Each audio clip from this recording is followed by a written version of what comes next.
예, 친절한 변호사들 시간입니다. 아무래도 이번 주에 가장 큰 이슈가 됐던 것이, 그리고 저희가 사이다를 통해서도 이미 2번이나 또 점검을 해드렸던 것이 조현민 전무 대한항공 사태인데요. 여기에 대해서 이제 법적으로 좀 어떤 결과들이 나올까, 어떤 조치들이 가능할까에 대해서 많은 분들이 관심을 갖고 있는 것 같아서요. 저희가 친절한 변호사들에게 한번 물어보도록 하겠습니다. 오늘 법무법인 콤파스의 이필우 변호사, 법률사무소 CMP의 김수민 변호사와 함께합니다. 어서 오십시오.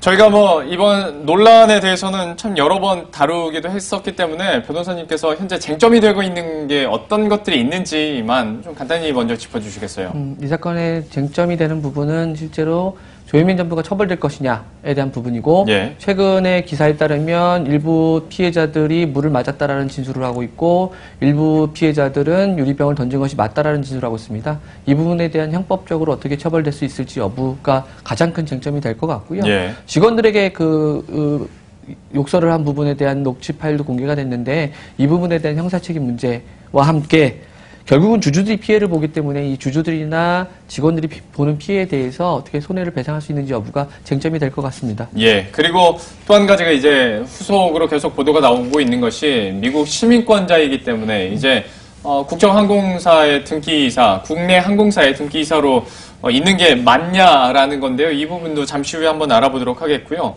그러면 이제 법적인 문제 물어볼 텐데, 이건 사실 큰 건 아니지만 그래도 괜히 궁금해서 한번 여쭤볼게요. 굳이 서울중앙지검에서 서울 남부지검으로 이렇게 이송된 이유가 혹시 특별한 게 있나 해가지고요? 많은 분들이 이렇게 이송이 되는 경우에 어떤 일인지 의문을 가지시고 혹시 무슨 큰 권력 관계가 형성되는 거 아신가 이런 오해도 하시는데요. 네네. 실제 그렇지 않아서 이걸 해명하는, 설명드리는 측면에서 말씀을 드립니다.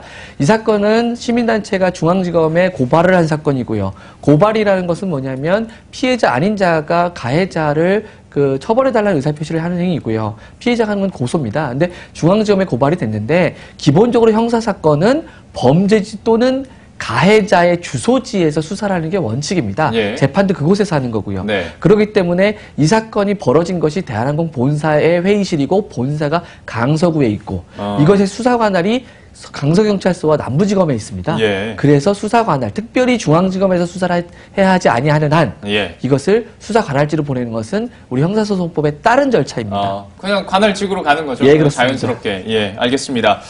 이제 과연 조현민 전무에게 어떤 혐의들이 적용될 수 있을까에 대해서 저희가 한번 이야기를 나눠보도록 할 텐데요. 우선 이렇게 해외 도피라고 해야 되나요? 아무튼 해외를 잠깐 갔다 와서 돌아오는 길에 기자들에게는 잠깐 밀치긴 했는데 물을 던진 건 아니다라고 했고, 근데 회의 참석자들은 물병을 던졌고 물을 맞았다라는 것까지 진술을 했단 말이죠.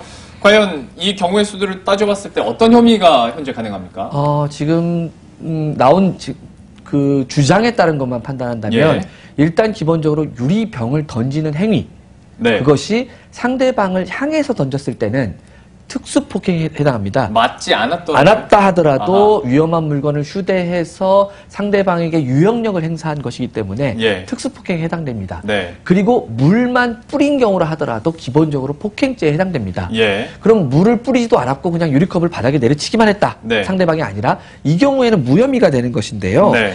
유사한 사건으로 이제 과거에 숙취해소 음료로 유명했던 회장님께서 산하단체 회장에게 유리병을 던져서 네. 이때는 맞았습니다. 네. 맞아서 앞니가 부러지는 상해를 입었고요. 예. 이거로 인해서 1심에서 징역 1년에 집행유예 2년을 받고 사회봉사명령 180시간 명령을 선고받았고요. 항소심에서는 항소가 기각된 사건이 있습니다. 예. 이 사건에서는 맞았기 때문에 특수상해로 처벌된 건데 예. 맞지 않았다 하더라도 특수폭행은 성립을 합니다. 아, 그렇군요. 그리고 또 한 가지 이제 맞았는지 안 맞았는지는 계속 이제 수사를 해봐서 얘기를 해야겠습니다만은, 지금 또 논란이 되고 있는 것이 음성 파일이거든요. 사람이 이렇게 소리를 지를 수 있을까 싶을 정도 다들 들어보셨을 텐데 네. 이렇게 고성을 지르는 것도 어떻게 좀 협의 적용이 됩니까? 네, 피해자의 신체에 공간적으로 근접하여서 고성이나 폭언 혹은 욕설의 행위를 하는 경우에, 혹은 그리고 동시에 손발을 휘두르는 행위를 하는 경우에는 예. 이것이 직접적으로 피해자의 신체에 접촉하지 아니하더라도 예. 피해자에 대한 불법한 유형력의 행사로서 폭행에 해당할 수 있는 가능성이 있습니다. 예. 따라서 대한항공 사내에서 근접한 거리에 있는 직원에게 고성으로 폭언이나 욕설의 행위를 한 경우에도 폭행죄에 해당할 가능성이 있다고 볼 수 있습니다. 그리고 근로기준법 제8조를 보시면 사용자는 어떠한 이유로든 근로자에게 폭행을 하지 못한다고 명시를 하고 있는데요. 예. 형법상 단순 폭행의 경우에는 형량이 2년 이하의 징역 또는 500만 원 이하의 벌금인 반면에 근로자 기준법에 위반되는 경우에는 징역 5년 이하 또는 3천만 원 이하의 벌금을 받게 됩니다.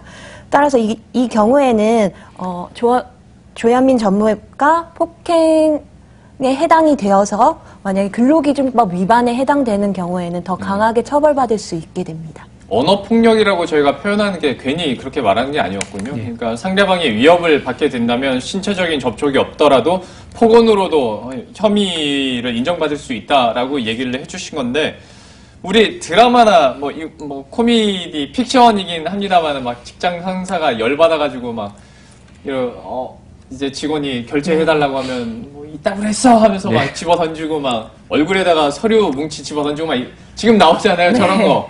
저런 거는 어떻게 실제로 처벌이 되는 경우가 있습니까? 드라마를 보시면 뭐 직장 상사가 결제판을 던지거나 뭐 결제판으로 뭐 때리고 그런 모욕적인 언사를 하는 경우가 상당히 많은데요. 방금 예를 든 행위의 경우에는 모두 폭행의 범주에 해당됩니다. 그래요? 네, 따라서 사용자에 해당될 정도의 직장 상사가 이런 행위를 한 경우에는 형법상으로는 폭행죄, 근로기준법상으로는 폭행금지의 위반에 해당합니다.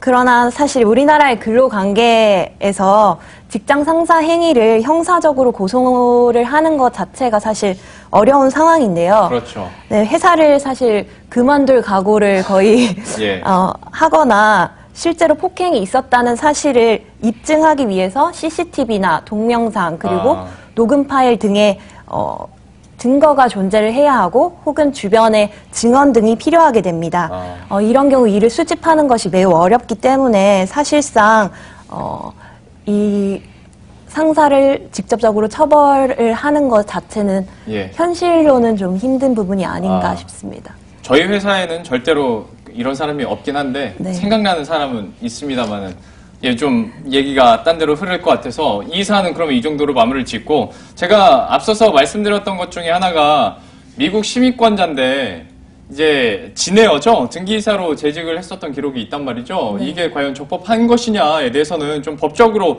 어떻게 좀 이거를 가를 수 있을까요? 네, 이 사건이 불거지면서 추가적인 의혹이 제기되고 있는데 우선 항공사업법과 그리고 항공안전법 위반의 문제가 추가적으로 제기되고 있습니다. 조현민 전무의 경우에는 6년간 진에어의 등기이사로 재직을 했는데 이 조현민 전무는 미국 시민권자로서 대한민국 국적자가 아닙니다. 근데 항공사업법 9조를 보시면 국내 및 국제 항공운송 사업 면허에 대해서 결격 사유를 규정하고 있는데요. 항공안전법 제10조 1항에 따르면 임원 중에 대한민국 국민이 아닌 사람이 있는 법인은 국내 국제항공운송사업 면허를 취득할 수 없게 되어 있습니다. 결과적으로 진에어의 경우에는 항공운송사업 면허에 결격 사유가 있음에도 불구하고 면허가 유지된 상황이라고 보시면 됩니다.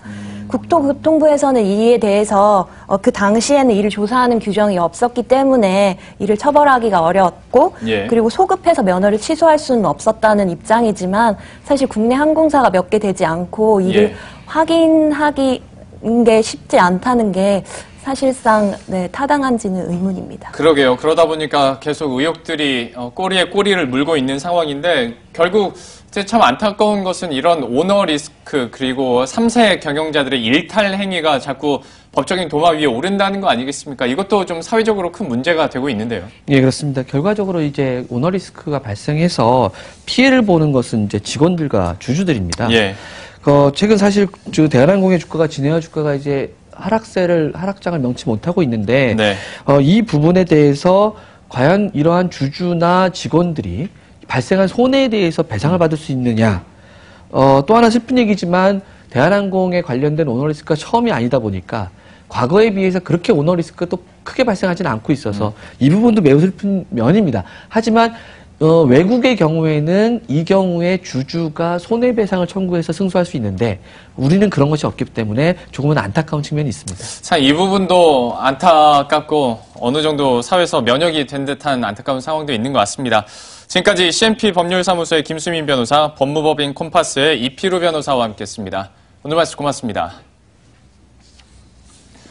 네, 그럼 저희도 여기서 인사드리도록 하겠습니다. 식사 맛있게 하시고요. 저희들은 내일 이 시간에 다시 찾아뵙도록 하겠습니다. 시청해주신 여러분 고맙습니다.